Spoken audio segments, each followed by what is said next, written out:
سورہ مبارکہ الفاتحہ یعنی مفتاح النجا مفتاح الجنہ۔ امیر المومنین فرماتے ہیں کہ جس شخص کو سورہ فاتحہ کی معرفت حاصل ہو جائے تو اسے معلوم ہو جائے گا کہ اس کے پاس ایک ایسی کنجی ہے جو تمام تر خزانوں کی چابی ہے۔ اگر کسی شخص کو علم ہو جائے کہ سورہ فاتحہ کیسے خزائن اپنے اندر سمیٹی ہوئی ہے تو وہ اس فاتحہ کبیرہ کے ذریعے، اس سورہ فاتحہ کے ذریعے سے آسمان و زمین پر حکمرانی کرے، اس کے ہاتھ میں تمام تر اختیار ہو۔ اگر فاتحہ کی معرفت رکھنے والا، اس کنجی کی معرفت رکھنے والا اسے پہچان جائے تو ایسا ہے جیسے وہ پہاڑوں کو اشارہ کرے تو پہاڑ اس کی جگہ چھوڑ دیں، چاند کو اشارہ کرے تو چاند دو ٹکڑے ہو جائیں۔ فرمایا سورہ فاتحہ میں موت کے علاوہ تمام تر بیماریوں کا حل ہے۔ امام فرماتے ہیں کہ اگر کوئی شخص تنگ دست ہو تو سورہ فاتحہ اسے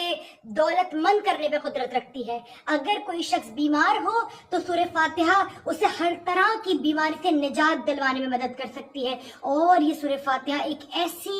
چابی ہے، ایک ایسا خزانہ ہے کہ اگر مومن اس خزانے کے بارے میں مطلع ہو، آگاہ ہو، جانتا ہو تو وہ یہ دیکھے گا کہ وہ دنیا پر اختیار اور تصرف قائم کر سکتا ہے، پورے عالم کو مسخر کر سکتا ہے۔ آج سورہ فاتحہ کا ایک بڑا اہم ترین عمل جو میری والدہ میں بچپن سے دیکھ رہی ہوں کرتی چلی جا رہی ہیں، اگر کوئی شخص بیمار ہو آپ برابر میں بیٹھیں اور 70 مرتبہ سورہ فاتحہ کا ورد کریں اور 70 مرتبہ سورہ فاتحہ کا ورد کرنے کے بعد اسے امیر المومنین کو ہدیہ کر دیں۔ امیر المومنین کی پسندیدہ ترین سورہ کا نام سورہ فاتحہ ہے، امیر المومنین کو ہدیہ کر دیں۔ اگر جاب نہ مل رہی ہو، تنگ دستی ہو، کوئی پریشانی ہو، دعا ایسے ہو کہ مانگ کے تھک گئے اور دعا اٹکی ہوئی ہے اس انتظار میں کہ آپ کچھ کہیں اور وہ قبول ہو جائے، تو وہ کنجی، وہ جملہ، وہ سورہ فاتحہ ہے۔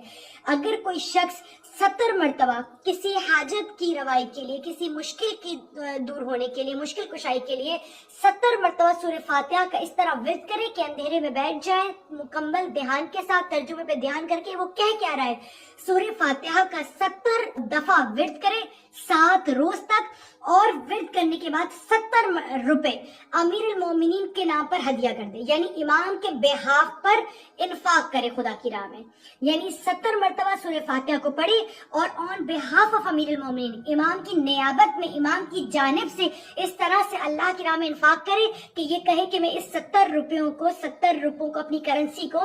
امام کی نیابت میں اور امام کی جانب سے، امام کی طرف سے، امام علی کی طرف سے انفاق کرتا ہوں راہ خدا میں، اور پھر اس پیسے کو کسی بھی ضرورت مند کی طرف لوٹا دیجیے، چاہے سید ہو، غیر سید ہو، جس طرح بھی لوٹا دیجیے۔ آپ دیکھیں گے آپ کے گھر میں آنے والے پریشانی، مسئلے، تنگ دستی،